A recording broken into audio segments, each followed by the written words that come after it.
This will be the overarching longer tutorial of how to use TemporalKit, notably the Ebsynth mode.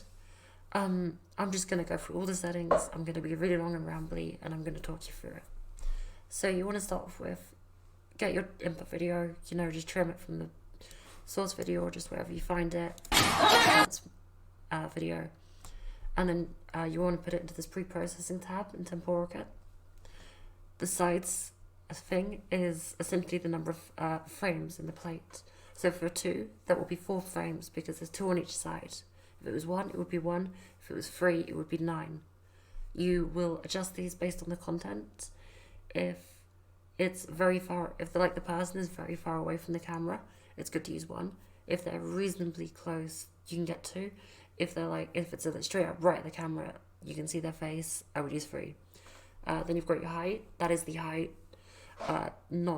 It's important to take into account how that affects the rest of the video.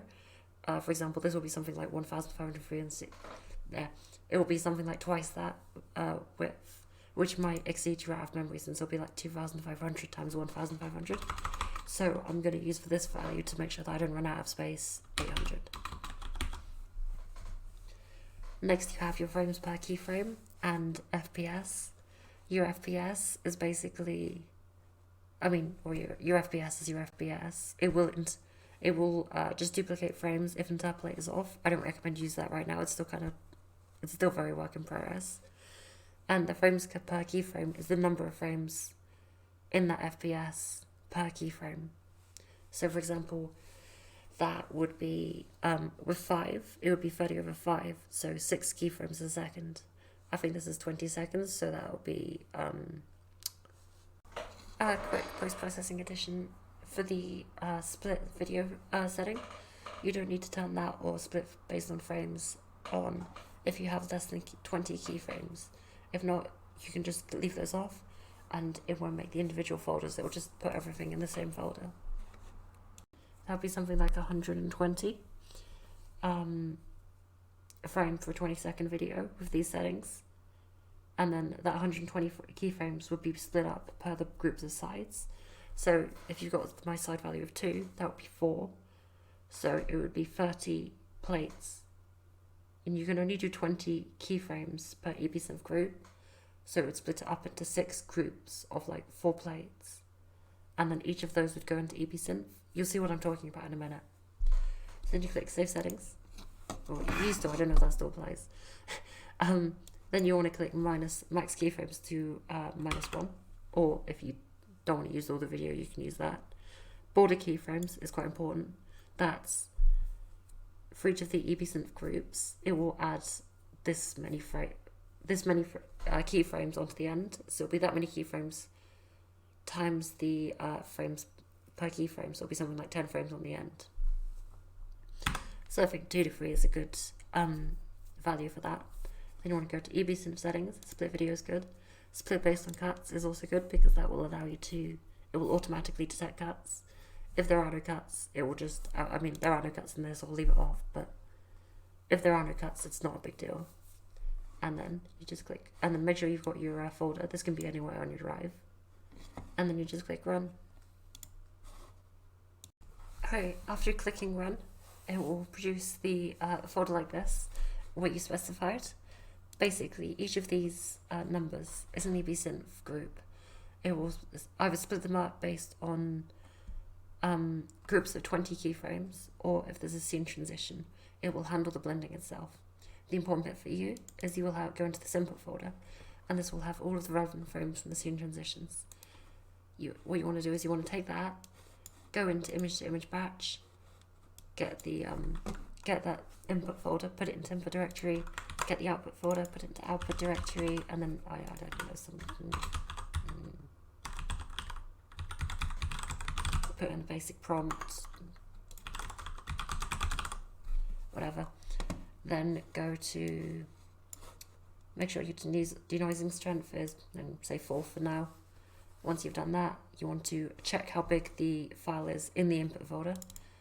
In this one, these are generated at 1424800, and this I just checked it by clicking on one of them, going into properties.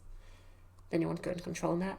This is very important. Make sure enable low VRAM, guest mode. Actually, I guess guest mode doesn't really matter. Pixel perfect is very useful because you don't know it's kind of hard to set the aspect every time. And line art coarse is the big one. You also want to set that to something like 0.5, so doesn't have too much of an effect.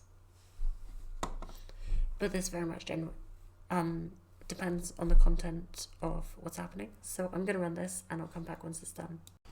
Okay, it is now 15 minutes later and the run is finished. Your output folder is now completely full of all of the relevant frames. So now you can go back to the TemporalKit tab, get the overarching folder you put it in, not the output folder, the whole folder.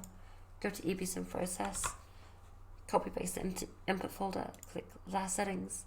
This input video will usually not be the same as the whole video. You can ignore that, it's a bug, it doesn't change anything.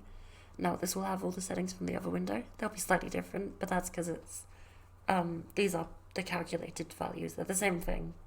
Basically, don't worry about it. And you just click prepare Ebsynth.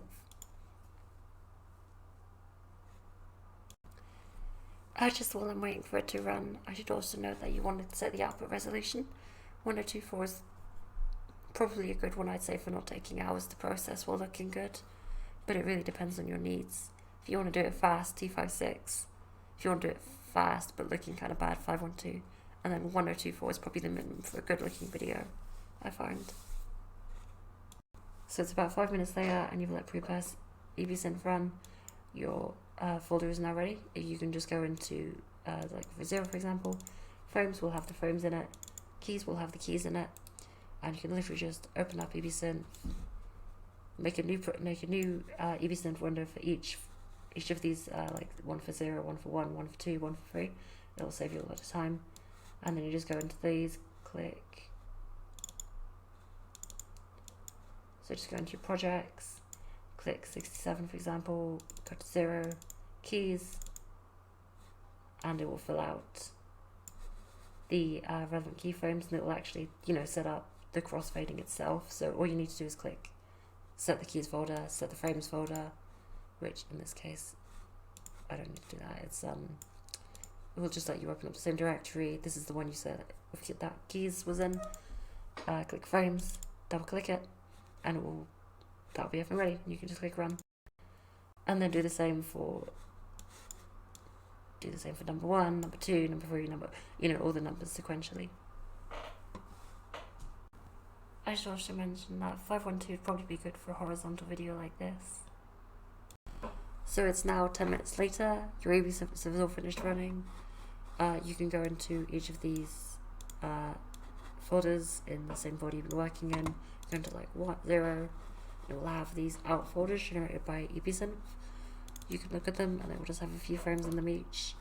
You don't need to do anything with them, just know they're there. So you can go back into the window and you can click Recombine Ebsynth. After Ebsynth is finished, you finish clicking Recombine, it will then put this output file, and there's a little download button to your right of the window, and you just click download, load it, open VLC media player, and it will be done. Your video will be complete. Obviously you want to mess with the settings quite a bit here because it's, I think I would have probably used per side value of 1, maybe lower the denoise a bit, really varies on what the context, but yeah, that's it.